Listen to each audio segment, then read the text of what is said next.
নমস্কাৰ শ্ৰদ্ধা ছাৰ বাইদেউসকল শিক্ষা হেতু এপ্লিকেশ্যনৰ জৰিয়তে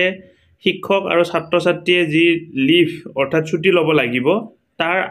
এটি নতুন সংযোজন হৈছে সেইটো আপোনালোকক দেখুৱাবৰ কাৰণে চেষ্টা কৰিম আগতে যিমান কেইটি লিভ ল'ব পৰা আছিল তাৰ পৰিৱৰ্তে এবাৰ তাতকৈ বহু কেইটি লিভ ল'ব পৰা যাব আৰু আটাইবিলাক লিভ অনলাইন পদ্ধতিতহে ল'ব লাগিব আহকচোন কি লিভ শিক্ষা হেতুৰ জৰিয়তে ল'ব পৰা যাব বা শিক্ষা হেতুৰ এপ্লিকেশ্যনত বা পৰ্টেলত নতুনকৈ কি সংযোজন হৈছে সেই কথাখিনি জানিবৰ কাৰণে চেষ্টা কৰোঁ ছাৰ বাইদেউসকল আমি সকলোৱে জানো যেতিয়া আমি শিক্ষা হেতুৰ এপ্লিকেশ্যনটো খুলিলে আমাৰ এনেকুৱা ধৰণৰ এখন স্ক্ৰীন আহে আৰু একেবাৰে শেষত চাওক আপোনালোকৰ লিভ নামৰ এটি অপশ্যন আহে আৰু আমি ছুটি ল'বৰ কাৰণে এই লিভ অপশ্যনটোত ক্লিক কৰিব লাগিব ইতিমধ্যে এই কথাখিনি আপোনালোকে জানে আৰু যেতিয়া আপুনি এই লিভ অপশ্যনটোত ক্লিক কৰিব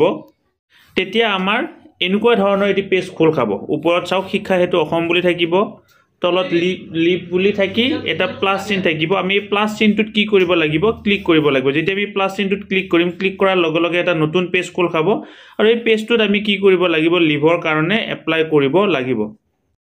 ছাৰ বাইদেউসকল যেতিয়া আমি লিভৰ কাৰণে এপ্লাই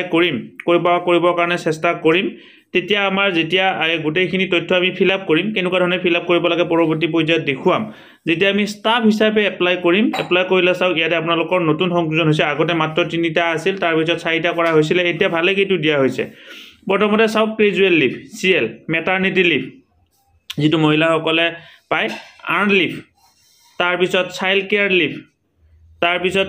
লাইন তাৰ পিছত special leave study leave without pay কোনোবা যদি study leave লয় without pay leave without pay অৰ্থাৎ কোনোবা যদি without pay leave লয় তাৰ পিছত মেডিকেল লিভ আৰু একেবাৰে শেষত বিএড ডেপুটেশনটো যেটো কি হয় আমাক সৰকাৰীভাৱে পঠায় তথাপিও যেহেতু সেই কেইদিন শিক্ষকজন বিদ্যালয়ত উপস্থিত নাথাকিব নালাগে বা নাথাকে গতিকে তাৰ কাৰণে এই লিভটো ব্যৱস্থা আছে গতিকে এনেকুৱা ধৰণে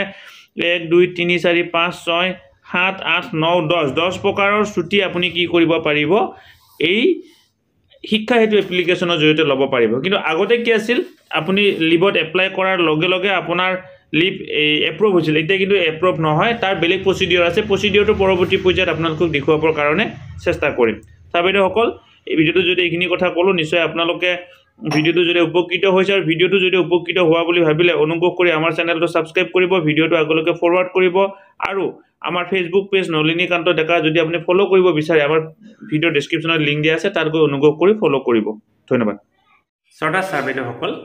নলিনীকান্ত ডেকা নামৰ ইউটিউব চেনেলটো হৈছে এটি শিক্ষামূলক ইউটিউব চেনেল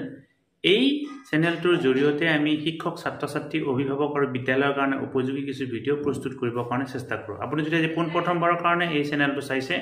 অনুগ্ৰহ কৰি চেনেলটো সাবস্ক্ৰাইব কৰিব আৰু অল নটিফিকেশন প্ৰেছ কৰি থব